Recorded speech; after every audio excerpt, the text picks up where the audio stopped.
Auditor general साहब ने फरमाया कि पाकिस्तान के शुगर मिल ओनर्स ने 300 बिलियन रुपए यानी कि 3 खरब रुपए का इजाफी मुनाफा कमाया है। उसकी वजह ये है कि पहले शुगर मिल ओनर्स ने कहा कि जी बहुत ज़्यादा पैदावार हो गई है, हमारे पास सरप्लस स्टॉक है, हमारे पास इतना सारा शुगर है कि हमें समझ नहीं आ रही उसके साथ क्या करें। हुकूमत ने उनको ये इजाज़त दी कि चलें ठीक है आप एक्सपोर्ट कर लें। फिर पता ये चला ओए होए शुगर की तो शॉर्टेज हो गई है, अब हुकूमत ने उनको इजाज़त दी है कि चलें ठीक है आप इंपोर्ट कर लें।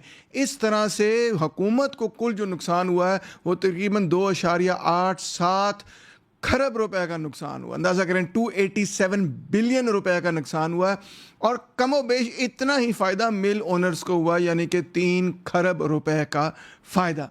याद होगा आपको कि बिल्कुल यही चीज़ हमने गंदम के साथ भी देखी थी। अगर आप थोड़ा सा गौर करें तो बिल्कुल यही मामला IPPs के साथ भी है कि जी आर्टिफिशियली कीमतों को बढ़ा के लूटा जा रहा है। एक तरफ कंज्यूमर को लूटा जा रहा है, दूसरी तरफ जो फार्मर है उसको लूटा जा रहा है। हर चीज़ में हमें ये नज़र आ रहा है। क्या इसके हवाले से किसी किस्म की कोई अकाउंटेबिलिटी है, कोई एहतसाब है? प्रेस में ये रिपोर्ट हुआ है कि सिर्फ 42 फैमिलीज़ 42 फैमिलीज़ है जिन्होंने ये सब कुछ किया है। पब्लिक अकाउंट्स कमेटी ने कहा कि उनके नाम दें, मगर हुकूमत उनके नाम भी देने के लिए तैयार नहीं है। PTI का ये कहना है कि जी इसमें शरीफ फैमिली शामिल है, इसमें आसिफ जरदारी फैमिली शामिल है, इसमें सुलेमान शाहबाज फैमिली शामिल है, इसमें जहांगीर तरीन की फैमिली शामिल है। बल्कि उन्होंने ये भी कहा कि जुडिशल कमीशन सेटअप करें, फाइनेंस मिनिस्टर साहब डार साहब को भी इन्वेस्टिगेट करें, इकोनॉमिक कोऑर्डिनेशन कमेटी के मेंबरान को भी इन्वेस्टिगेट करें, फेडरल काबीना को भी इन्वेस्टिगेट करें और प्राइम मिनिस्टर शहबाज शरीफ साहब को भी इन्वेस्टिगेट करें। ये सब के सब मुलव्वस हैं।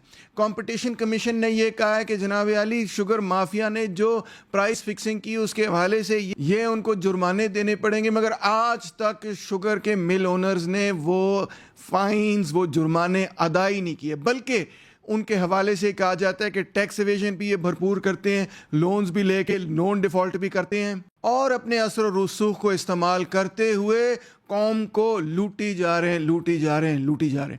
कोई हल नहीं नज़र आ रहा। मैं आपको बताना चाहता हूँ कि चीन के अंदर अगर ये कुछ होता तो चीन ने इनके साथ क्या करना था। 2012 से शी जिनपिंग ने एक एंटी करप्शन ड्राइव की है और आप यकीन करें कि उन्होंने इतना बंदा इसमें तुन दिया कि जिसकी हद हिसाब कोई नहीं। मिसाल तौर पे 2012 से लेकर 2023 तक 6 मिलियन पार्टी मेंबर्स को उन्होंने डिसिप्लिन किया।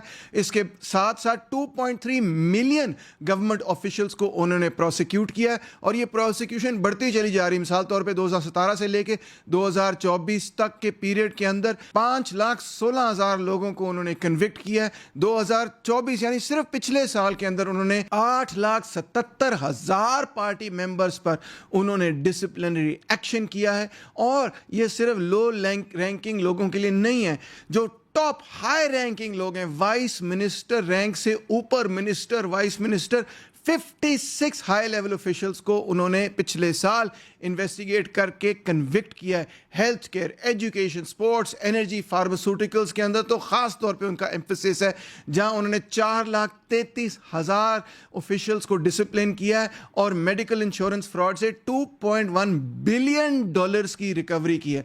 वो फौज के फिगर्स को, जी हाँ, फौज के मिलिट्री ऑफिसर्स को भी नहीं बख्शते। डिफेंस मिनिस्टर ली शांगफू या वे फेंगहुई को या CMC आइडियोलॉजी चीफ म्यो हुआ को भी उन्होंने कन्विक्ट कर दिया।